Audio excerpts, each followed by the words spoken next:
Morning, ay good afternoon. Live na po. Hala, live na ba? Wait lang. Wait lang, I'm not prepared. Wait lang. Share muna natin.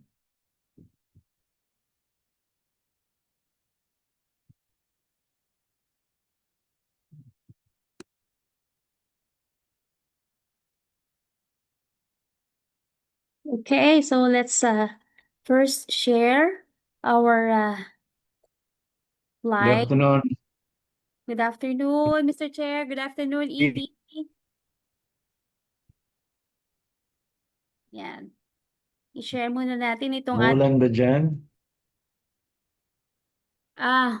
dito kuya, it's makulimlim lang, pero wala pang namang ulan. I heard na itong bagyong Nardo um, is Dalawa yan eh. Sunod. hitting to be an super typhoon daw talaga.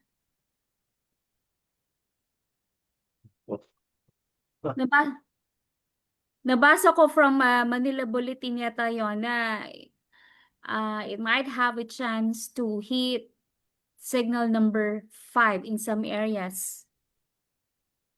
Pero Luzon lang naman siya, di ba? Yeah, so yun. Anyway, teka, mag-share lang ako ha. Ulan lang sa amin. Ano yun? No. Ulan lang sa amin, yung hangin sa inyo. Prepare, wait lang. Okay. O, sana nga puro ulan-ulan lang to para hindi na Wala nang mas bagyo pa sa mga kinurakot nila. Hindi, yun na nga sasabihin ko, Mr. Chair, na sana hindi to masyadong bumagyo para, alam mo yun, hindi Kaya naman na, masyadong madikdik yung mga napapamura ka sa mga ninanakaw nila, mga walang hiya talaga. nai-stress na daw sila eh. Nai-stress na daw itong mga contractors na ito. Tragis na mga, hindi lang Wala. kontraktor, congressman, senador, DPWH, at sigurado yan, hindi lang DPWH yan eh. Yeah. Diba? Dapat, di na tayo, This is a chain of of ano ba yan, syndicates, no? I believe pati yung ibang mga ano lang, like, well, naiimbestiga naman na rin eh. Pero itong COA, meron ding mga, Organized crime. it's I an think that's the organized term. crime. kada, Yeah. kada government agency may resident COA yan eh. Oo nga. Ayan. Diba? Kaya talagang, ano na to. Samantalang bayad tayo ng bayad ng buwis. Yeah. Yung kumpanya nga, na-delay lang ng yung payment sa PhilHealth, nakatanggap na kami ng ano. Oo. Anyway, True. patiin natin yung ating mga masugid na taga-subaybay. Si Bacolod Chapter President, Pres Alan. Magandang hapon sa inyo dyan sa Bacolod, Pres Alan. Yeah, teka muna, wait lang Ano nangyayari dito sa aking okay. Si Justin, ang ating cyber warrior, team lead natin sa ATRA. Good afternoon, Justin. Yan. At Attorney Bourbon. Mr. Chair, na nonood din ang ating NCR Chapter Vice President for CARES. Yan, si Attorney GV. Ay, Watching. kuya. Hello sa iyo, GV. Kaya meron tayong meron tayong meeting. Marami kaming activity sa NCR Chapter. Si Jello, ang cyber warrior ng ATRA from Aurora. Good afternoon. Tinamaan sila ng bagyo eh. Kaya nung isang araw, nag-advise to na brownout sila. Baka hindi na siya maubusan na siya ng battery. So siguro ngayon okay na. Si John, ang ating GRC lady sa ATRA from Bacolod. John Paul, Atra din. Talagang join sila. Oh, Bernard. Oh, yan yung kasunod yan. Sa'yo yan, BP Ruby. Pres Ruby. Teka muna, Mr. Chair, kasi nawawala. Hindi ko siya makita. Ang last na nakikita ko si Hillary Gabriel Chua. Yung magandang hapon sa'yo. I think I need to Sorry, Atra din yan. refresh. Hello. Ben Isra. Nandyan ngayon sa BP Ben for NCR chapter. Oh, VP Ben, I hope that you're feeling a lot better now. Yan, Bakit? Nagkasakit pala ito. tinamaan ng trangkaso yata. I hope Yan. you're well now, VP Ben. Talagang masasabi ko dyan, vegetable juicing diet na may maraming luya.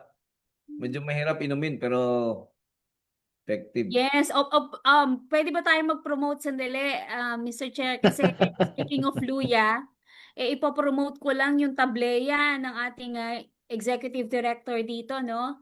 Si Kuya Primo Redoble. Alam mo, si Kuya Primo, he makes, paano ba to? One of the most um, delicious Aromatic.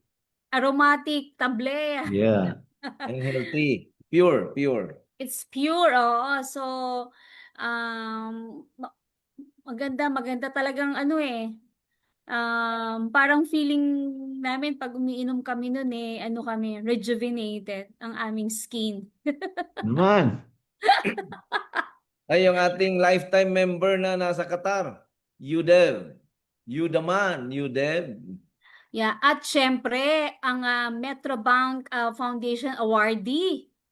Nandyan ba? Oo, si Cyber Ranger nandyan, sir. Si Bah. Joey Fontiveros, ang ating Cyber Ranger. Malupit yan. Ang lupit. Pet Grabe. Malo yan, Pet Malo. Tsaka Loka na. Nick Mati. Oh. Ayan. O sabi ni VP Ben, Angel Redoble, thanks for the tip. I am feeling fine now. Ayan, mabuti naman. Okay, very good. Si Danry Pedrosa from Bacolod, BSIT, no? USLS ito. Good afternoon sa inyo dyan. Si Mr. Esteban, ayan, isa sa mga team leads natin. Si Maria Rica Raterta. Good afternoon din. Yan. At si Mark Fugoso. Ayun, sabi niya, magandang hapon mga ka-Pix Pro. Magandang hapon din sa'yo. Dyan si Brother Mark. Yes. Balita ko, nilayasan mo na yung mo.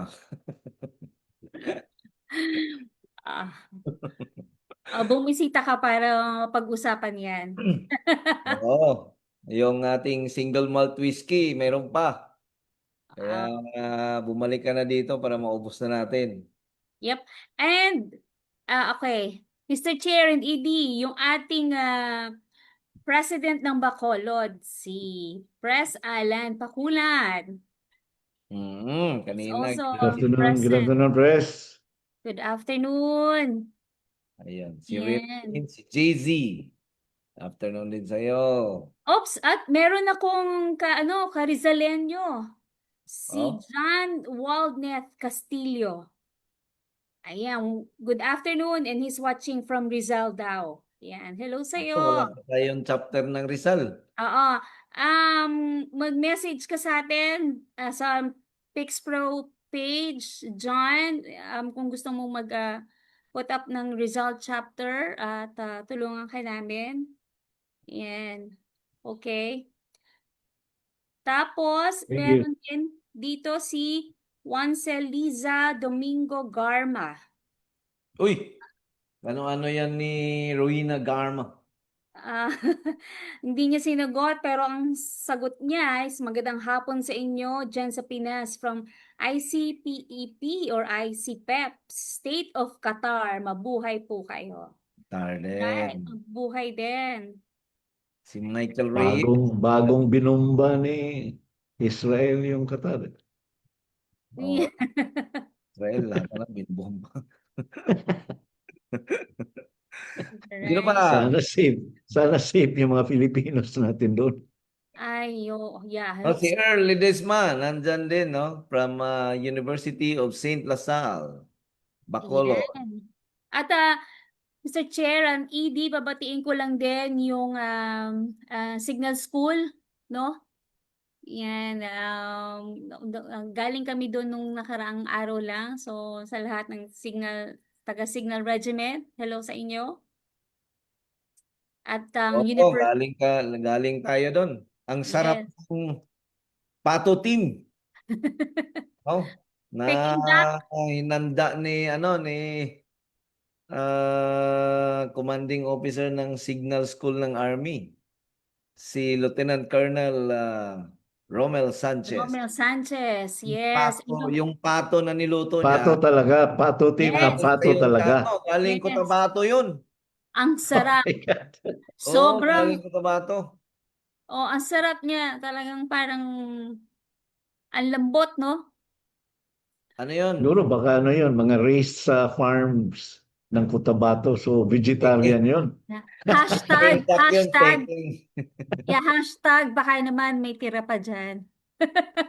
Ang ano natin doon, yung sashimi tuna. Yung pinadala niya sa birthday ko.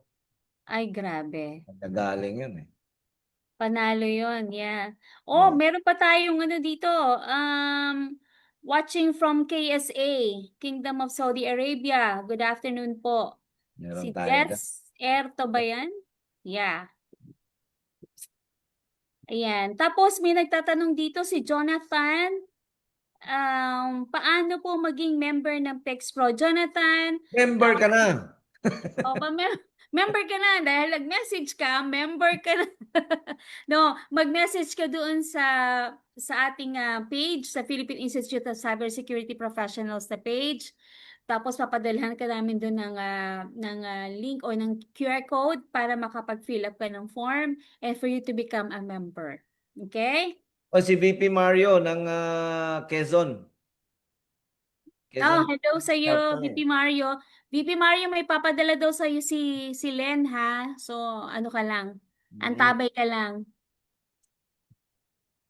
Yan. Ang ano natin. At babatiin ko lang din ang Ibatiin ko University rin of muna Makati. si Mai Surya. Sino? Mai. Si Si Mai Mai? Surya. Good afternoon, Mai. How are you? Alright. Ang taga University of Makati din, Mr. Chair. UMAC, Babatiin ko meron lang din. din, oo. Oh, meron tayong sa UMAC, di ba? Sa October. Yeah, meron tayong event sa October 29. It's about intensifying human firewall. Details to follow, no, regarding that in the coming cases natin. Okay.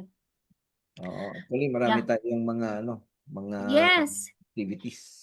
Right. And Mr. Chair, meron din akong i-announce with your indulgence na Okay. bago tayo mag-start. So, okay mga ka-Pix Pro, meron tayong event on October 9. This is an event together with the Anti-Cybercrime Group. So, it's a Cyber Shield Forum. Okay. So, those who are interested, again, it's on October 9 sa Ortigas Center ito gaganapin from 8 a.m. to 5 p.m. Those who are interested and those who really parang committed to attend, no? Sana hindi lang kayo basta magre-register but make sure you attend as well.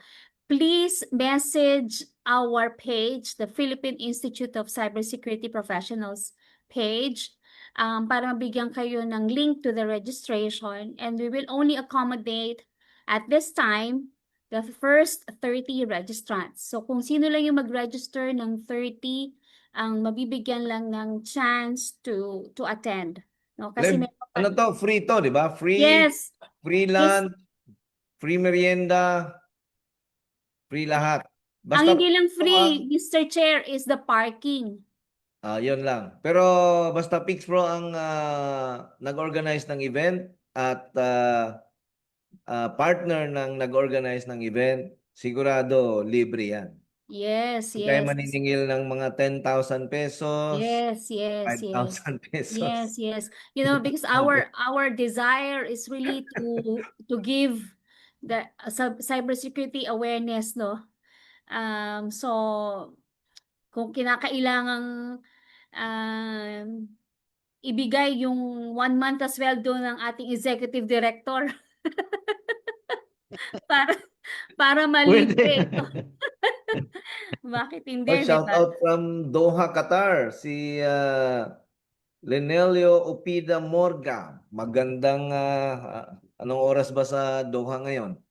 Magandang hapon dyan na Noon time. Noon Kapik time. Pro. Oh, magandang tanghali pala. Kainan na Time, pala. magandang tanghali. Ayan.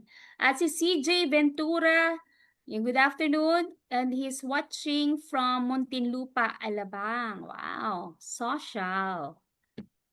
O, diba? Ayan. At si June Estanos din, magandang hapon din sa'yo, June. At si Joy Kenneth Sala Biazong, magandang hapon. Ayan. And I hope na itong bagyong parating or kung nakarating man lang si Nando na naway hindi naman mag-hit that hard sa ating bansa para naman mapahinga daw ang mga contractors nito from issues of ano flood control projects. Ganda nga yung Para Oh, hindi na masyadong mainit yung rally ngayong Sunday, dapat uulanin. Yeah. okay. Oh, sinagot tayo ni Lenelio ba yun? Sabi niya, 5 hours time difference daw tayo. So lunchtime nga daw. Yeah, so lunchtime na. I hope you're having a good lunch there. Kapix from member. Yan. Ayan. So again, uulitin ko lang, no, meron tayong event sa October 9. This is an event partnered with Anti-Cybercrime Group of the PNP. It's a Cyber Shield Forum. So for those who are interested, with a commitment to really be there and attend the event, please message us dun sa ating page so that you'll be given a link dun sa ating online registration. Again, this is for free. Okay, may babatiin pa. Oh, yan si yung VP mo is watching. At saka si Doc Perez. Sino, Mr. Chair? Nawala na ulit. Si Ellen from NCR Chapter Vice President is watching. Oh, And hello. then si Hello. Doc Perez, good afternoon. Good afternoon sa iyo, Doc Perez. Good afternoon, VP Ellen. All right. Umpisa na natin. Okay. So it's already 5:03 p.m. at 97 days to go before Christmas. Makiki-countdown tayo. And but ang KC natin for this afternoon is very, very important, just like any other KC that we had. And this afternoon we'll talk about the true cyber resilience. Okay, so may nag-message na kanina na magandang topic daw ito. Or if I remember, like sabi ni Seven Hosting, na makikinig daw siya because this is really very interesting. And of course, this will be delivered by no less than our chair and founding president, our visionary leader, Mr. Angel Redoble. Gusto mo babasahin ko yung meron ako dito prepared, 15 pages. Huwag na natin basahin yan. Pero basahin natin Yung yung message ni Linelio. Maganda yung message ni Linelio. Anong sabi niya? Pa-shout out din po from ICPEP State of Qatar. Waiting for partnership. May message na dito. Hi, Linelio. Papunta na kami dyan. Prepare lang kami ng visa. Walang visa doon. Wala bang visa? Yeah, okay. So, Linelio, please message us. Wala ba? Di ba may Oh, there visa is. sa... Basta Ano 1 ba? week lang. Ha? Basta 1 week lang. 1 week lang? Tourist. Tourist ba? O di, So pwede, sa airport ka na. nag-guest O na si sila. BP Mike mo sa NCR chapter, nandyan din. Hello sa iyo, VP Mike. Ayan. Hello sa iyo. Okay. So, sagutin na natin muna itong si Lenelio. Lenelio, please message us dun sa ating page and tingnan natin kung pwede. We're excited, no, to do this. Okay. Alright, so Mr. Chair, dahil ayaw mong basahin ko yung 15 pages na introduction mo, brief introduction mo, Wag na. and we'll give the Baka floor to you. bash na naman tayo sa Philippine IT Security Forum. Yeah, okay, Mr. Chair, isang-isa na lang bago ka magsimula. Mag-hi lang ako kay Sir Alan Pakulan.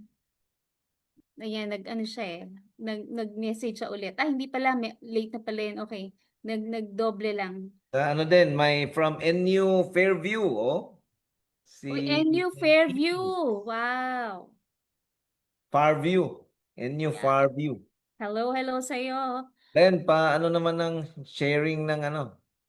Okay, so Mr. Chair, mamaya bigyan ulit natin ng time na mag-shoutouts dito sa ating mga ating mga Okay. viewers. Sige. Quick lang Okay. itong natin, presentation natin. All right, Mr. Chair, take it away. Pero, Len, pabigay naman ng sharing permission.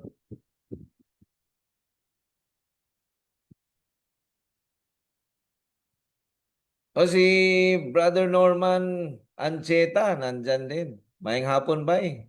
Good afternoon. Ayan, habang hindi ka Oo. pa nagsisimula, Mr. Chair, sumagot na ulit. Si Lenelio, sabi niya, we're looking forward po from ICPEP, State of Qatar chapter. Let's push. Go, go, go tayo dito. All right. Okay. So magandang hapon ulit sa lahat ng ating mga taga-subaybay, no? So marami tayong nakikitang mga post about cyber resilience. Dahil nga sa mga nangyayari araw-araw, nag-intensify yung cyber attacks. At recently lang yung CrowdStrike na naman, na biktima na naman ng supply chain, no? Hindi sila directly ang inatake, pero ang inatake yung supply chain kung saan may connect sa kanila. So walang magaling at walang ligtas dito sa cyber attacks. And recently, itong ating corruption expose, ang daming mga mga cyber attacks din, no? Nag-hack sa sabi nila DPWH, yung last na nakita ko yung DNR, yung kanilang isang bureau, no? And meron pang ibang compromise. Puro protesta. So, paano nga ba magkaroon ng cyber resilience? Pero bago yan, tanong muna natin sa sarili natin, ano ba yung resilience pag sinabi natin? Kasi pagka i-google mo yung resilience, sabi nila, is our strength and the ability to absorb, adapt, and recover from attacks. Tama ba to? Accurate ba ito? Kung resilient ka, bakit ka magre-recover? Ibig sabihin, hindi ka resilient. Kasi resilient ka nga eh. Kahit walang cyber attacks, may cyber attacks, pareho lang ang state mo. Hindi ka kailangan mag-recover. Ito ang lagi nilang sinasabi. Yung kanilang cyber resilience strategy, sinasamahan nila ng recovery. pag nag-recover ka, di bumigay ka na. Hindi ka na resilient noon. Resilient ka, parang si Manny Pacquiao, di ba? Binabanatan, pero hindi natutumba. Bumabawi pa. Yun ang resilient. So, isa pang accurate na meaning ng resilient is our strength and the ability to continue functioning despite attacks, absorbing the impact without losing capability. Kapag na-achieve mo na ang resiliency level ng iyong organization, hindi ka na mag-worry. May cyber attack dyan, may ransomware dyan, may defacement dyan. Hindi ka na mag-worry doon. Kasi resilient ka nga eh. Pero kung nag-worry ka, hindi ka resilient. So paano ka ba maka-achieve ng totoong cyber resilience?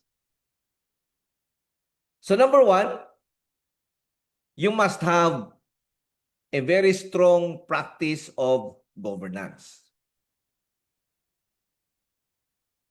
Number two, you must have a very effective risk management initiative. And number three, you must have a very strong cyber operations capability. With these three, you are sure to be compliant with anything, any regulatory, any law, any policy that is required of you. But governance is always connected to accountability. Who is accountable? Are you accountable? If you are accountable, then you must have the authority. Because if you do not have the authority, how can you be accountable? No? And then risk management is all about preparedness. We manage the risk before it occurs. We manage the risk before it happens. We identify and assess the risk before it occurs in our environment. And cyber operations, this is the execution. So your risk management is nothing if you do not have a robust cyber operations or an end-to-end cyber operations. And compliance is the discipline.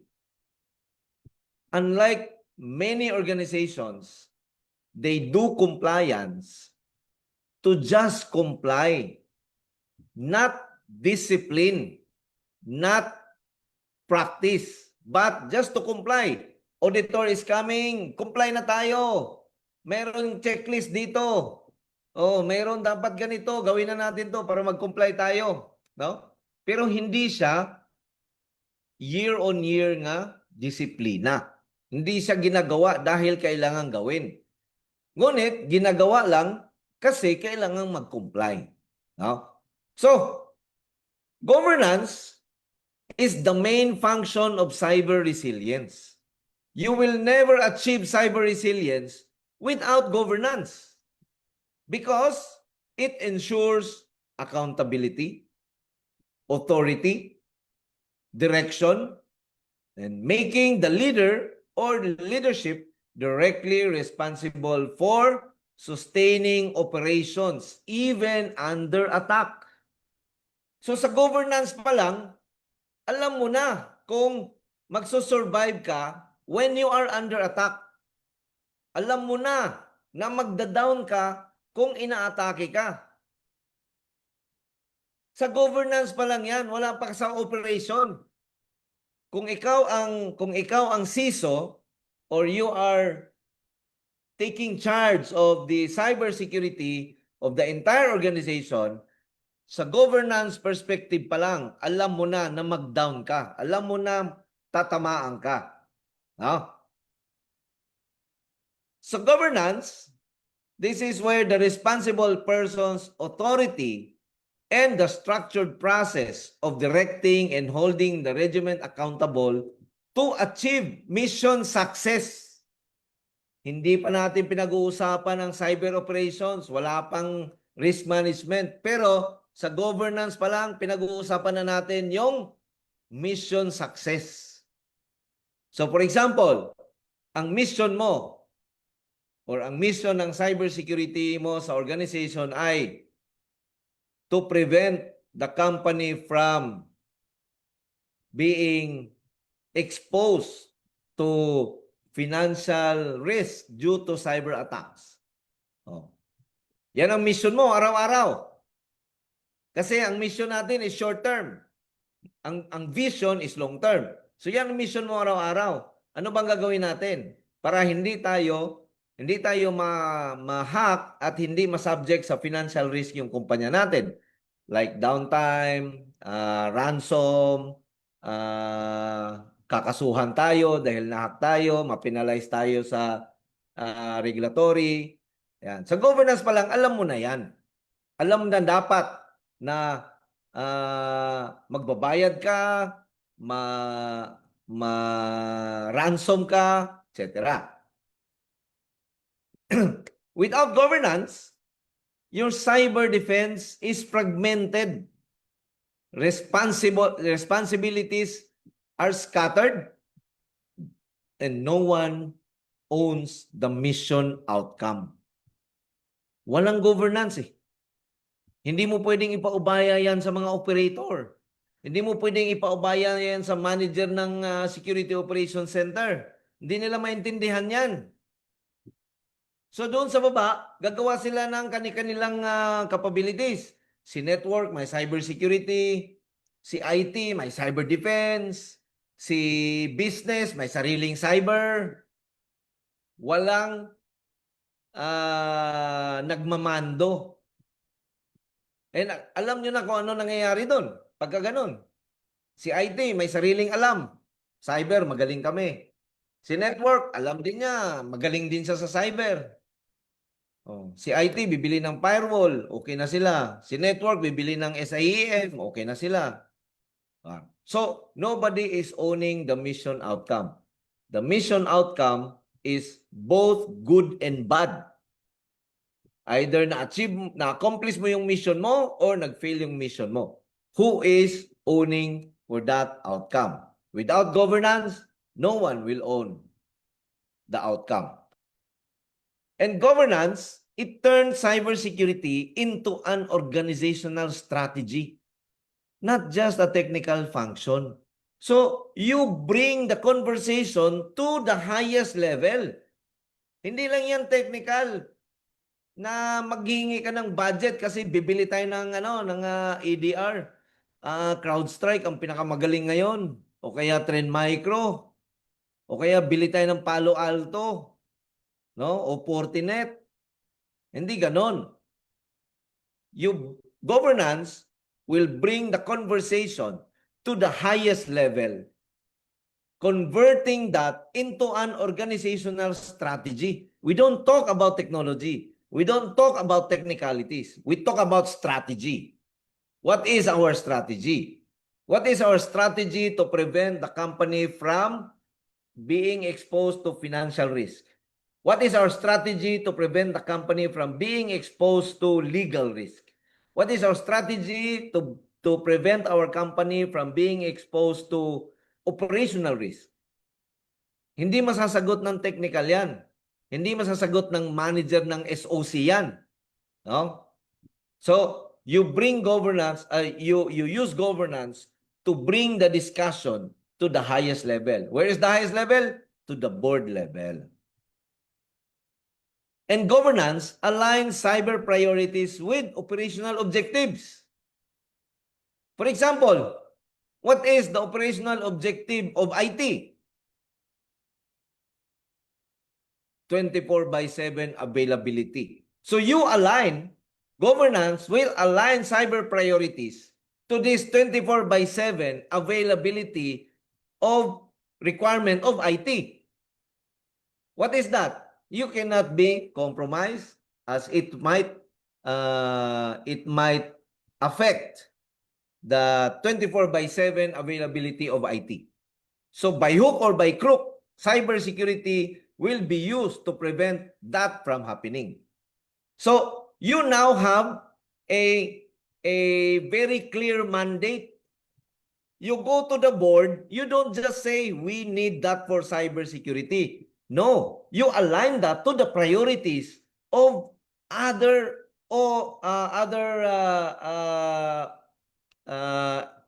departments, network, IT, and HR or business. And without governance, risk management becomes blind reporting. So risks are identified but never owned, prioritized, or acted upon. So, report ka lang ng report. Kasi yung risk management mo, wala namang sinasandalan. No? That is now the problem with no governance. You're doing risk management, okay, you complied. Sabi ng auditor, complied ka dahil nag-risk management ka without considering that you are blindly reporting only because there is no governance on top. Now, what are the core elements of governance? First, accountability. Leaders must own outcomes, not just delegate tasks. This is the first and very important aspect in cybersecurity. In governance, we identify accountability. When you are hired to head cybersecurity, are you willing to take accountability? If you're not willing to take accountability, like many that I know, then you should not be leading a cybersecurity practice. Authority. You must have authority. Clear command lines for decision-making during cyber crisis. Who makes the decision to shut down all the machines when you are under attack? Who makes the decision to close all the ports and services in the firewall when you are under attack? Who is authorized to tell network, bring it down because it is compromised? If you cannot do that, if you do not have the authority to do that, then you cannot be in this practice. Because you go back to accountability. When you say that shut down the firewall, shut down all the rules and policies, no traffic in, no traffic out, there is a corresponding business implication there. Then you have to take accountability.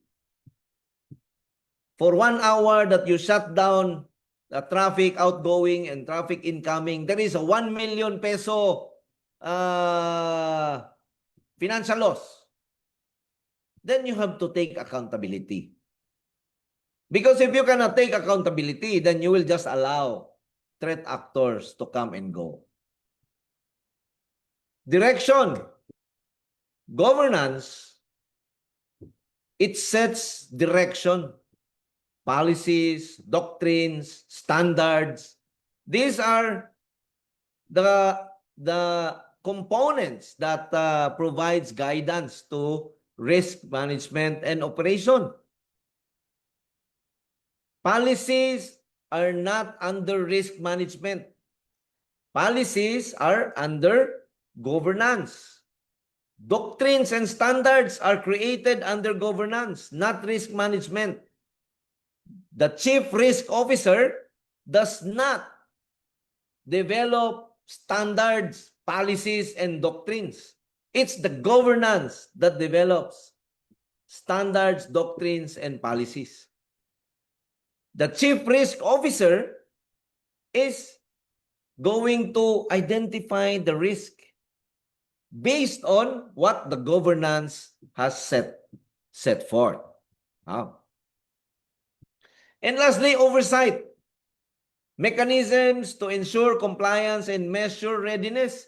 governance will tell operations, you are not improving because last month, this was your accomplishments. This month, this is just your accomplishment.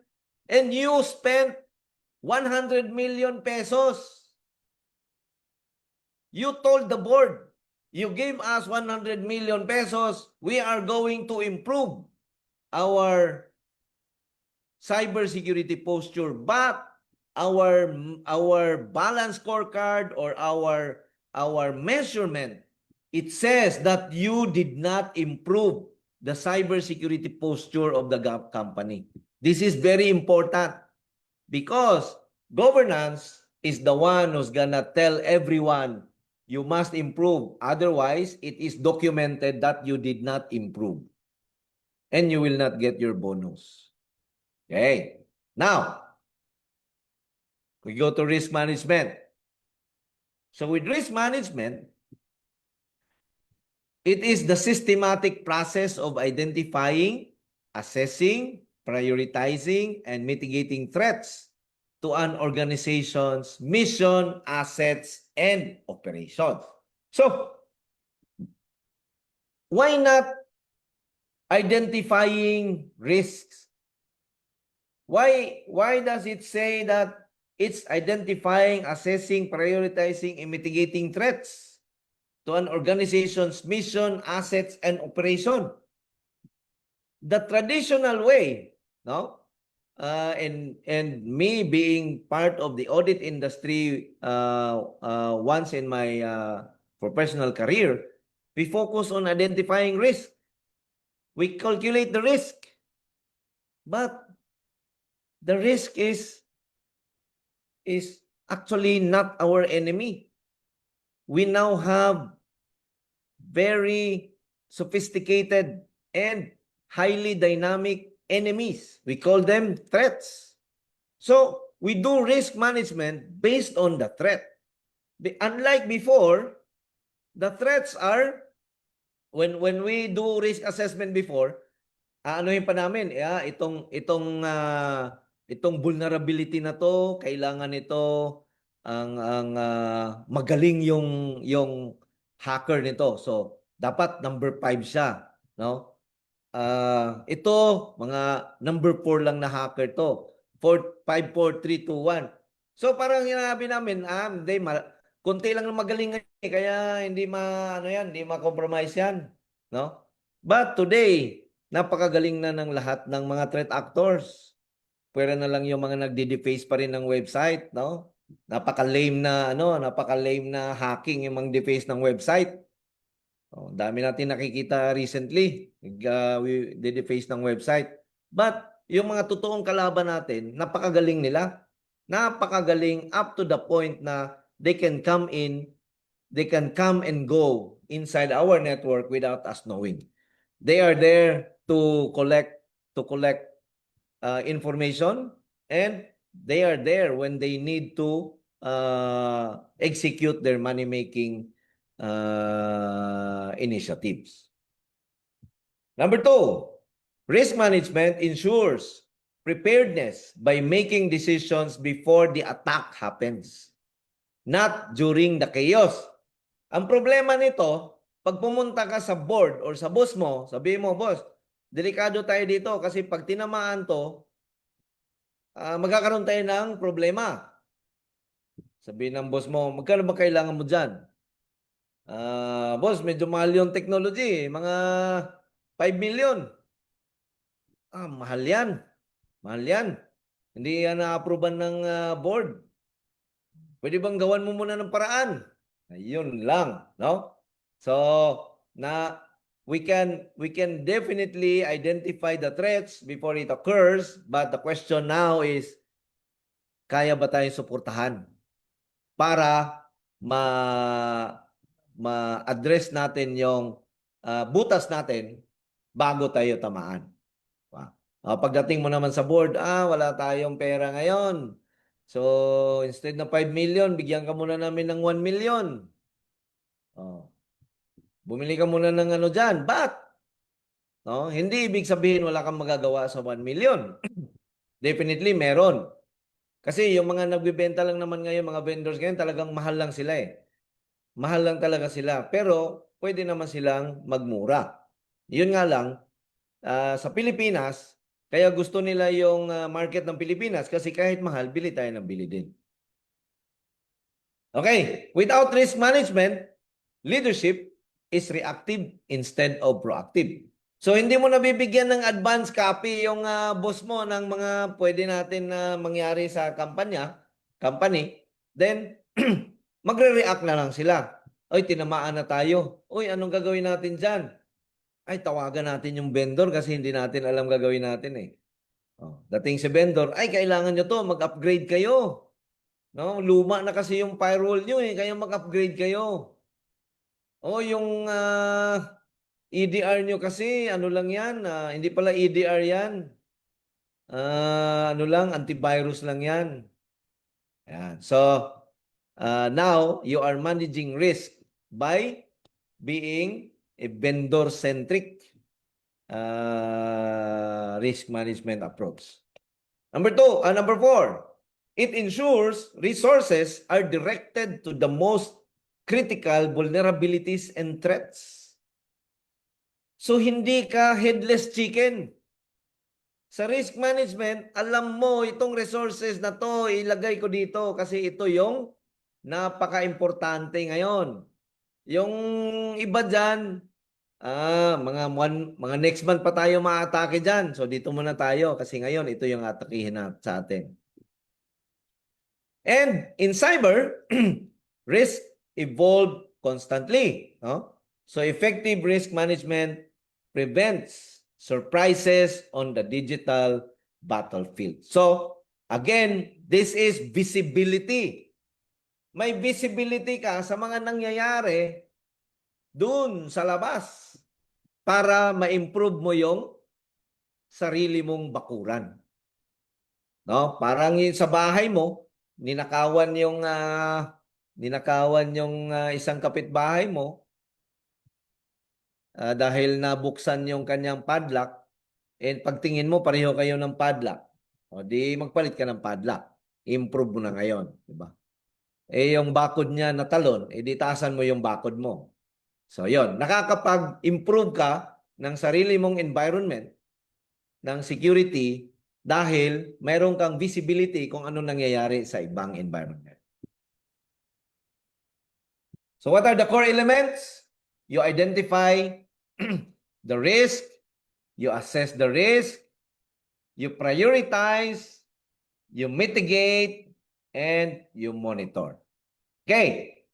Now, so governance, na-establish mo na yung governance mo, nagawa mo na yung risk management mo, nagkaroon ka na ng mga risk factors, nagkaroon ka na ng mga risk statements. Siyempre, meron kang kailangan gawin para yung high risk mo, maibaba mo ngayon sa low risk. Ito na yung cyber operation. This is the execution arm of resilience. The real-time activities, the tools, the actions that implements the predictive, detective, and preventive and detective and responsive measures. Ito na yung magsasabi ngayon, risk na ginawa natin, na-identify natin, itong gagawin nating cyber operations.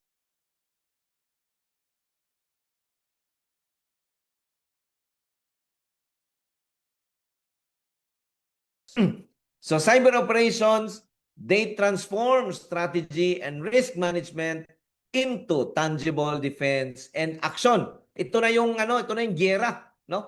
Tapos na tayo dun sa taas. Ito giyera na tayo.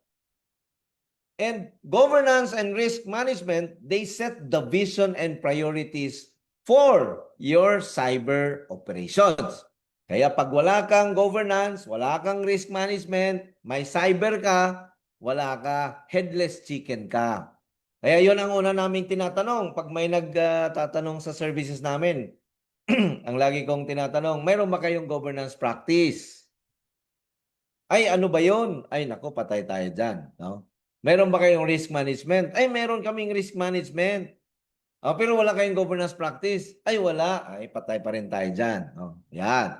So, kasi sigurado yan, yung cyber operations mo, ay kalat-kalat yan. Katulad yan nung dinatnan namin doon sa isang work namin. And cyber operations is where it happens on the ground.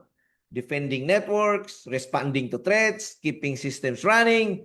Nandito yung nandito yung action na sinasabi nila, no? Yung sa governance, dito yung nag-iisip. Yung mga risk managers, ito yung titimon na ito yung high risk natin, ha? Banatan nyo dyan. Cyber operations ngayon, ito yung mga hindi natutulog. Ito yung walang weekend, walang holiday, no? Walang family gatherings, walang birthday. Kaya mga bata ang nilalagay natin sa cyber operations.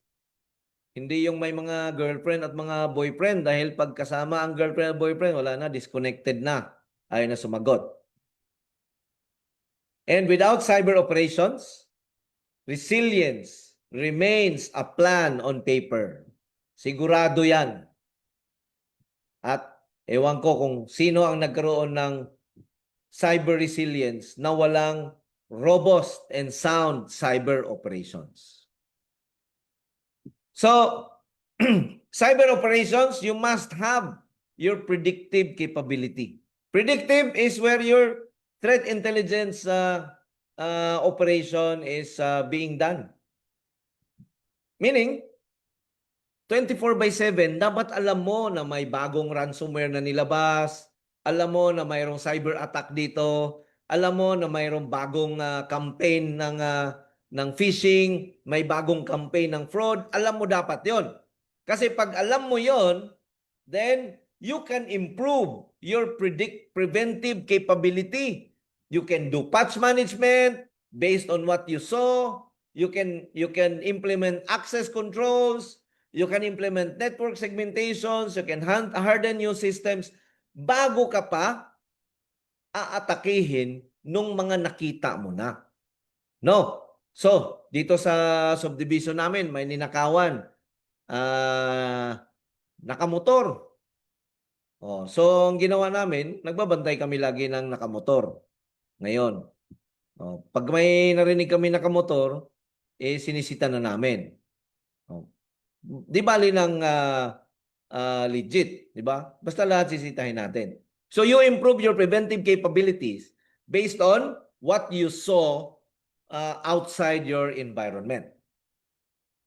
And you can also improve your detective capabilities. So for example, may na-identify ka sa threat intelligence operation mo. May na-identify ka na ransomware na ganitong behavior.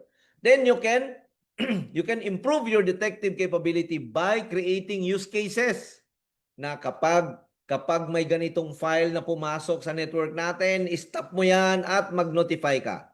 Kapag may itong IP address na to papasok sa firewall natin, stop mo agad yan at mag-notify ka. So, you improve your preventive and detective capability long before the attack is launched against you because of your predictive operation.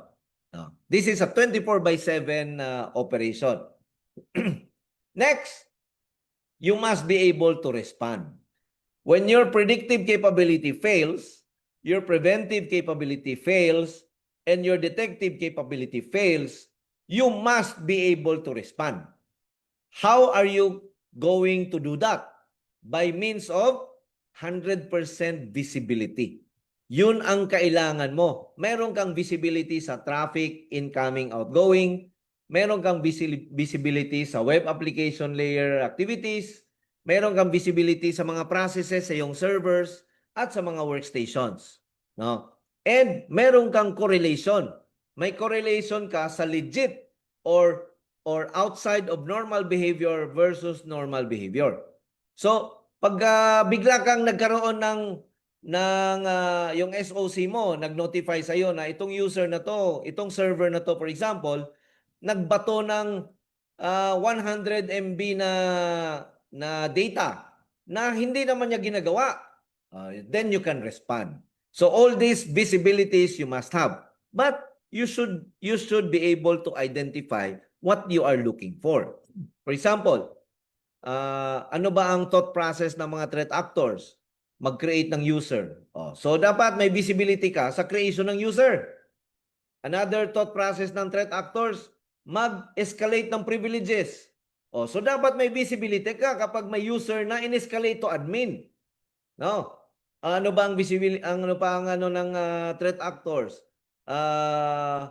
Mag-create ng tunnel palabas. Dapat meron kang ganong visibility. So all these things you must know so that you can respond. And your 100% visibility will allow you to respond very quickly. Less than 1 minute. If you can do that, then you can achieve cyber resiliency. So, talking about operations framework, for example, this is just an example. You have the predictive, preventive, and detective, and responsive, no? And of course, sustained by your governance, risk, and compliance. So, for example, this is your entire capability map. So you have here the predictive capability, you have here the preventive and detective capability, you have here the responsive, no? You have the threat intelligence team, the threat hunt team, investigation team, and incident response team, no? And they create use cases. Your threat intelligence database feeds your SOC, then you do the threat correlation there. That's one. And you need to identify your attacks also. So you have to create different attack scenarios. So this one is a network layer attack scenario, no? Where the attacker will attack your network that will go through your firewall, your IPS. But of course, your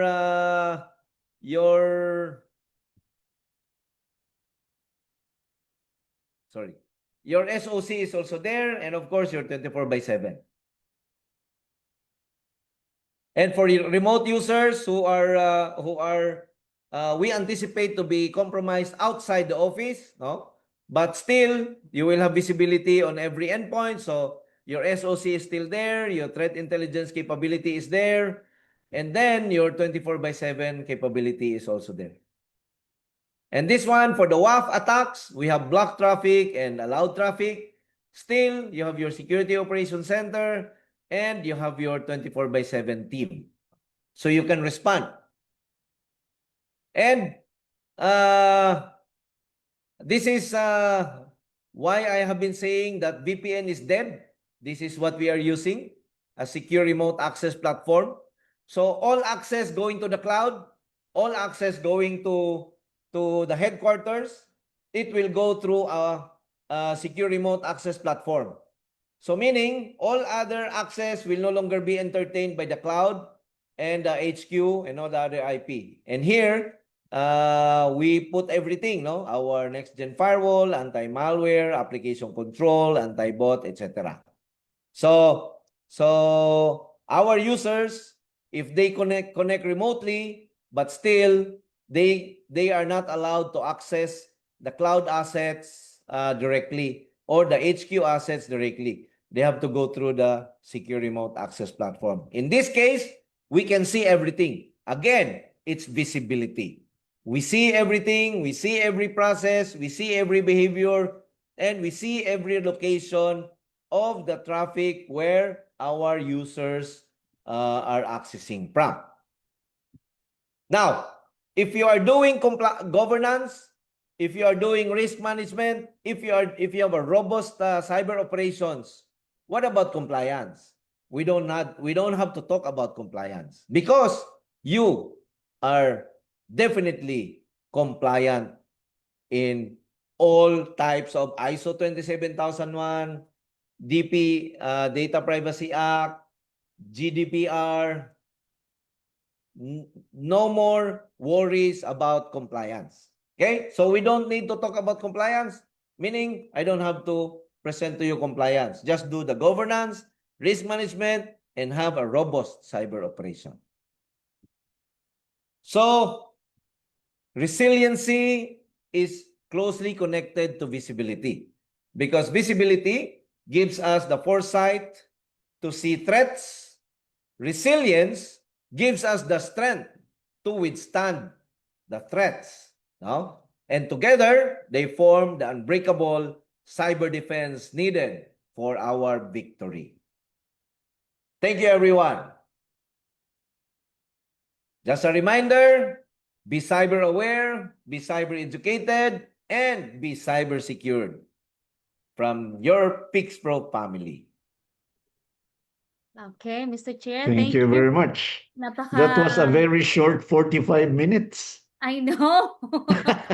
Short. Ang dami kong tanong dito, Mr. Chair. No? So, Right. dun sa mga natin, ating mga tagapakinig or tagapanood, no, if you have questions, just feel free to shoot it out. No, meron akong mga tanong dito, Mr. Chair. I'll be very quick kasi it's already 5:46. So, Okay. but clap, no? Sabi ni VP Ben Israel ako daw, clap. Okay. Now, questions. Based on my understanding, and I nag-take down ako ng notes, no, yung cyber resilience, this is, you have the governance, the risk management, the risk management, the cyber operations, and the compliance as the best tools in cyber resilience. Hmm. No, based on this. Now, question is, based on your experience, sa tingin mo ba aware ang mga leaders in the industry, or I should say mga C-levels, no, o mga decision makers, no, dito sa cyber resilience tools na ito, yung governance, yung apat na yon? If yes, are they doing it? If no, why? Well, unfortunately, itong framework na to ng cyber resilience, hindi ko nakuha to sa libro, no? So, nung pumasok kasi ako doon sa previous na trabaho ko, talagang kalat-kalat ang cybersecurity doon. So, this was created out of the chaotic cyber environment, no, of the organization. So I cannot say na alam ito ng karamihang C-level, but I hope na mga CISO or lead sa cybersecurity ay alam nila ito, no. Ang governance kasi, mayroong governance na ibang perspective eh. Pero hindi necessarily ginagamit sa governance sa cyber eh. Pero yung risk management, kilalang-kilala yan na ginagamit kasi compliance yan eh. Kailangan meron kang risk assessment, kailangan meron kang risk management practice, no? Pero sa hierarchy, usually nasa mga lang yan, chief risk officer or enterprise risk manager, etc. So hindi ganun ka end to end yung understanding nila diyan. Mr. Chair, question. I'm looking at governance from HR perspective. Okay. So if if we're going to do risk management, then we would be identifying all the possible threats and all the risks as far as HR operation is concerned, correct? From recruitment to what are the processes that we have, that access to the cloud or access to the portal, etc., etc. And then we will come up with some sort of recommendation or policies on how to prevent any attacks based on those risks. And then same thing with marketing, they would also do the same. Sales, they would also do the same. Is that what governance is all about? In terms of including or including everyone, no, HR, marketing, etc. Yes, they need to be included and involved. But the lead for cyber governance must be the one leading the cybersecurity practice of the whole organization. Because the while the risk will be at some level, the risk will be coming from HR or marketing. The cyber risks will be coming from the cybersecurity group, as we say. So, for example, Yeah. in our case, we drafted the policy, the security policies, but we cannot penalize. So we need HR to be involved. So the policies are connected to the code of conduct of HR. Okay. So if you violate the policy, we will investigate, and if you are proven to have violated the policy, we pass you on to HR.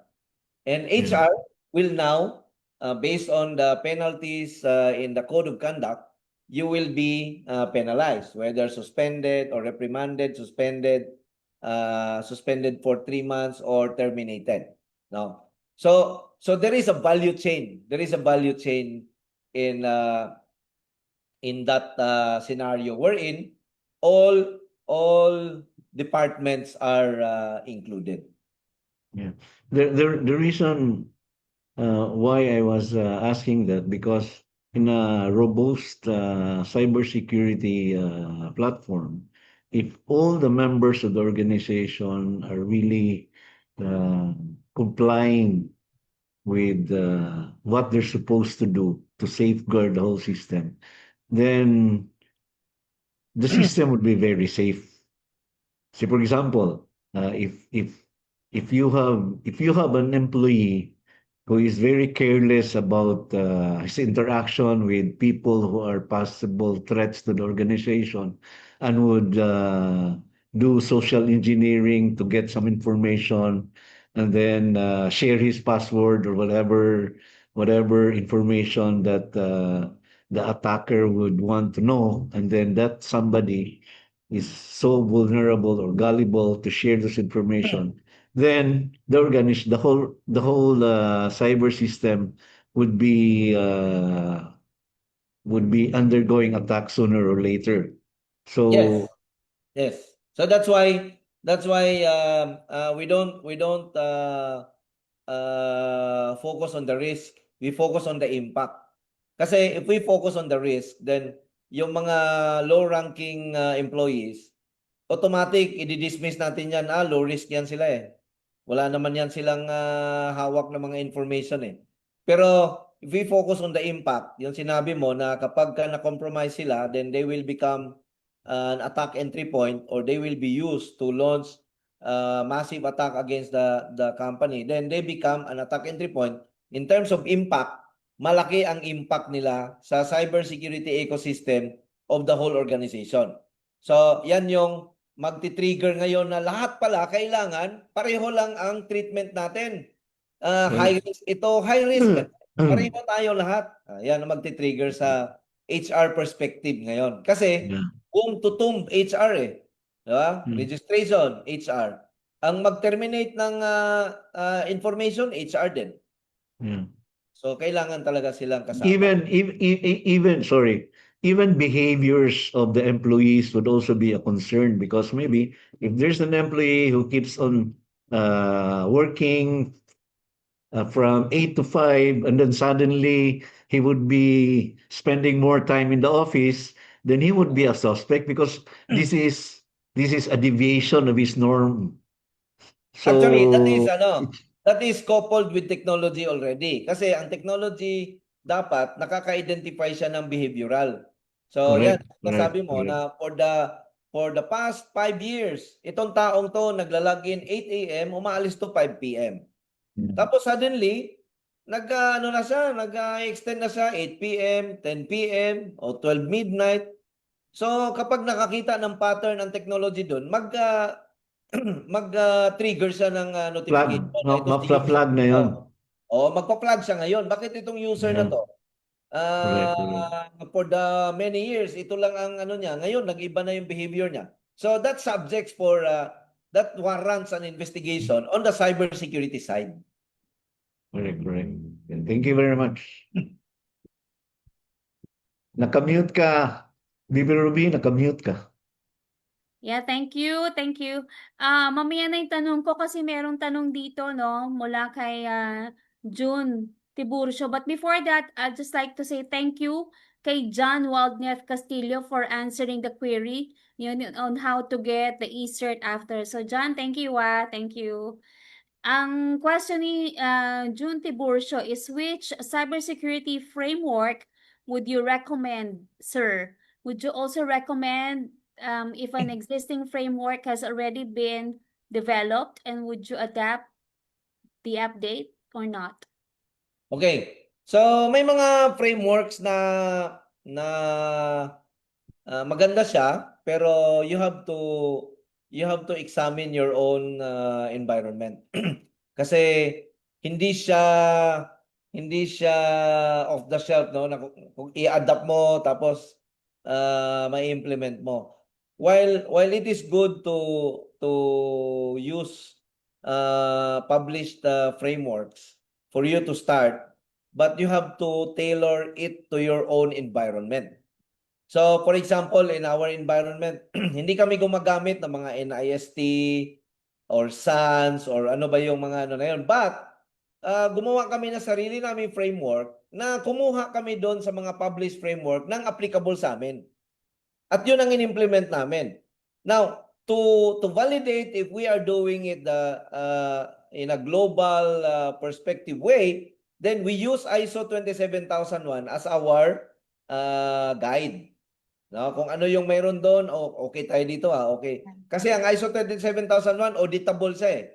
You can audit your practice against ISO 27001. So pwede niyo gamitin yung ISO 27001.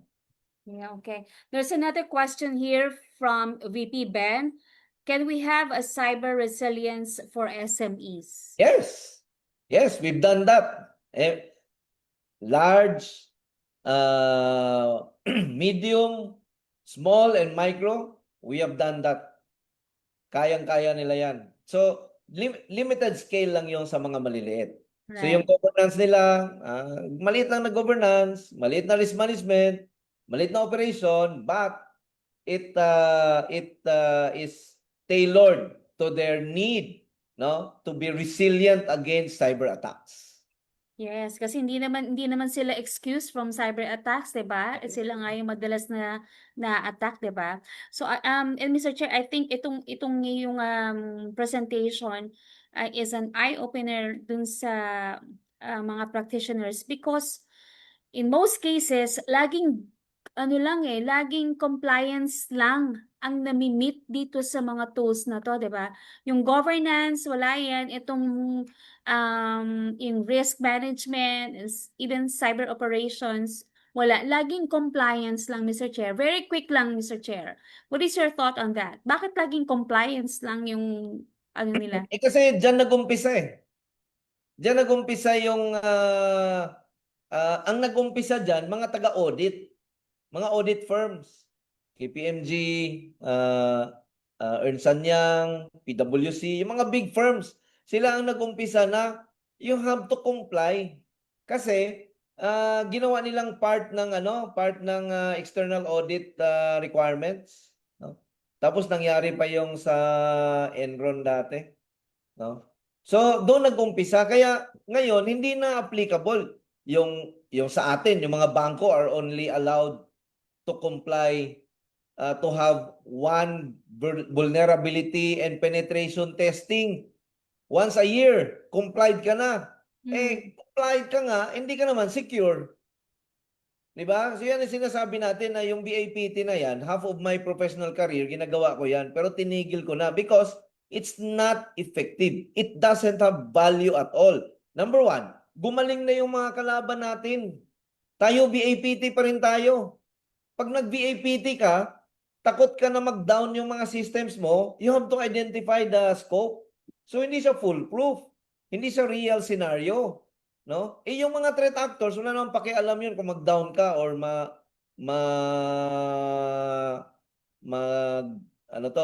hindi ka maka-operate basta ma-hack ka nila, di ba?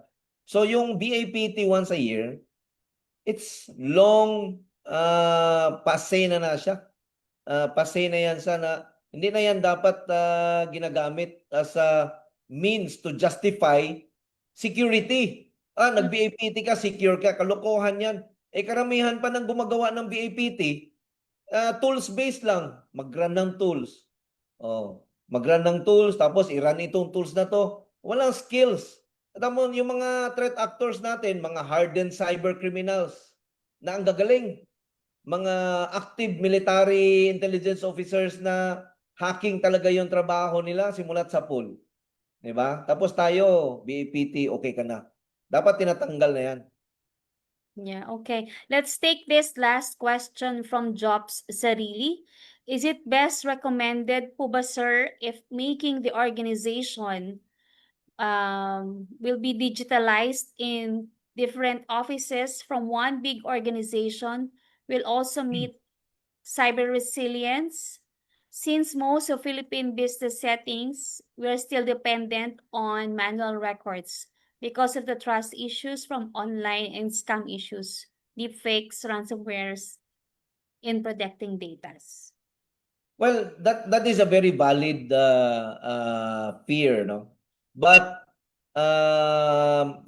full digitalization will definitely have a significant value to a micro, small, medium, and large enterprises. Number one, itong mga nangyayari sa ating ngayong corruption, digitalization kailangan dyan. Full Yes, digitalization ang kailangan dyan. agree. Kasi the full digitalization will remove the triads of corruption, no? Yung opportunity, peer pressure, and rationalization. Matatanggal yan sa digitalization. Wala nang human intervention. So, yung opportunity, matatanggal na yun kasi there's no way to commit corruption. Number two, pag sinabi ng boss mo, oy, gawin natin to para makakurako tayo. Ang sasabihin na lang ng tao, boss, gusto kitang tulungan pero ang sistema, hindi ako pinapayagan gawin yan eh. Di ba? So yung personalization naman ay ginagawa ng iba, gawin ko rin to. Sila nga kumikita eh. So because of that digitalization, no? So yung fraud or corruption will be removed. Number two, it will improve productivity. And number three, it will create trust and confidence with your suppliers, your business partners, or kung sino man ang mga customers mo, no? It's just that when you design full digitalization, you need the honest to goodness and robust cybersecurity strategy there. So you have to have the governance, the risk management, and a robust cyber operation. So the answer is yes, you can achieve 100% digitalization and still be secured. All right. Okay. Thank you, Mr. Chair. Ang dami kong natutunan dun sa 45 minutes na yon, no? And no, our executive director, ang dami rin. I'm sure marami ka pang tanong, but it's already 6:03. Yeah. We'll just do one round of shout outs here, like kay John Marzan, watching from AFP MBAI. All right, and meron pa ako kanina nakita dito na from Piñas. So, yeah, at maraming salamat sa inyo. And there's another one from Rizal. And again, Dito din si Kuya Alex from Philippine Public Safety College, my alma mater. oh, hello sa iyo, And humahabol ang very gorgeous na VP Sheraan. Wow. Hello, magandang hapon sa iyo. And see you soon. Okay, uulitin ko yung event natin sa October 9. If you're interested and you commit to really attend on October 9, please send a message to our page and we'll give you a link to our online registration. Just make sure that you will attend because yung slot ibibigay na sa inyo and this is for free. The event is a Cyber Shield Forum together with the PNP Anti-Cybercrime Group. All right. So there has Right. been like ano ba, parang ang tagal natin ha. Ang dami kong natutunan Friday na dito. naman. Parang yeah, Friday na naman. Ganun na naman tayo. And you have anything else to say muna, ED? No, I think it's very educational what we have discussed earlier. And I was fascinated by the governance and risk management, how it could help the putting up the system in making our organization cyber safe. So thank you very much. Yeah, thank you. Thank you, our dear Executive Director. By the way, And this is not something new because in Yeah. HR we also talk about governance and risk management, but on the hardware side, it's not in the cyberspace. So I yeah, think all the organizations, whatever industry you're in, we're talking about it, but it's just another world. yeah. It's in the cyber world. Yes, and for those who are not aware of it, in cybersecurity, there is this thing called cyber governance, no? Yeah. Okay, saan daw yung event? Yung event is in Ortigas sa Finance Corporate Plaza. It's on October 9. It's a whole day event. It's for free. All right, so Mr. Chair. Alright, okay. So, thank you mga Kapix Pro. I hope meron kayong mga napulot. No, medyo radical yung approach natin pero proven 'yan. Proven and tested. Okay? At hindi lang 'yan proven and tested sa isang maliit na company. Proven and tested 'yan sa isang pinakamalaking company sa buong bansa natin. So, kung mayroon kayong mga questions, i-ano nyo lang, i-padala nyo lang sa Facebook page. I-announce pala natin, no, yung ating Philippine Air Force Affiliate Reserve Unit application. So, ang PIX Pro will become a reserve unit of Philippine Air Force. Nag-ano na tayo, deliberation na tayo 2 days ago. At okay naman. Pumasa naman tayo. So magsasabinta tayo ng table of organization. So yung mga nag-signify to become part of Air Force Reserve Air Force Cyber Reservice. Cyber to cyber, hindi ito reservice. Cyber tayo. Yeah. Please send your short profile kung ano yung expertise nyo kasi gagawin na natin yung mga possible na maitulong natin sa Philippine Air Force. So namely, for example, if you can do the education part, no, training, awareness, etc. Please put that in your profile. Or if you want to help on the gathering of cyber threat intelligence, so that we can help the Air Force secure their their digital environment 24/7.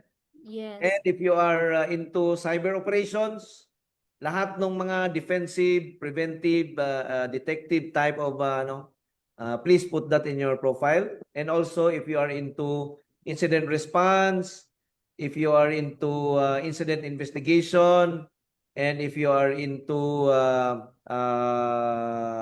threat hunting, put that so that Yeah. masabit na natin at mag-training na tayo, no? Mag-push-ups na kayo.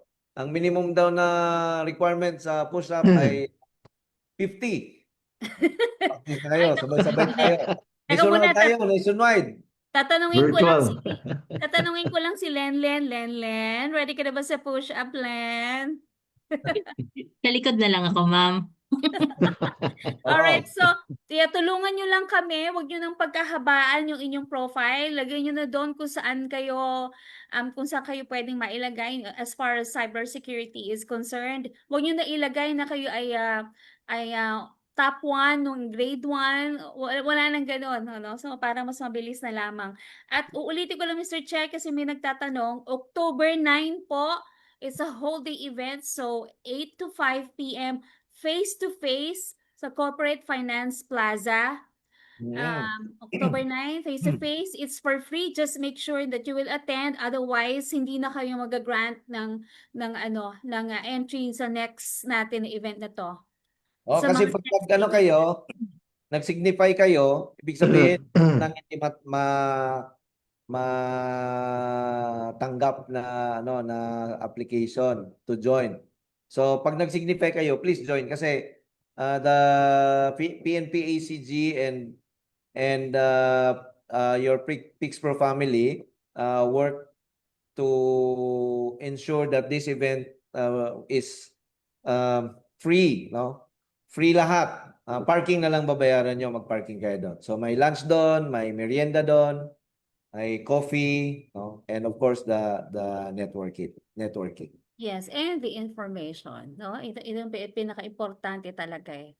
Okay, LC7 hostings, kayang-kaya daw yung 50. So, uwi ka na dito para mag-join ka doon. Alright, so it's already 6:12 sa aking orasan. Okay. So Friday na naman. Grabe, naka 6:12 tayo ngayon. Sabi ng iba, happy weekend. Pero tayong mga nasa cybersecurity ay happy lang. Walang weekend. Walang weekend! Salamat po. Salamat Thank you, sa Thank you very everyone. much. ingat. Thank Ingat you. kayo. Bye. Mag-pray tayo na hindi malakas ang bagyo. Amen. Ingat po.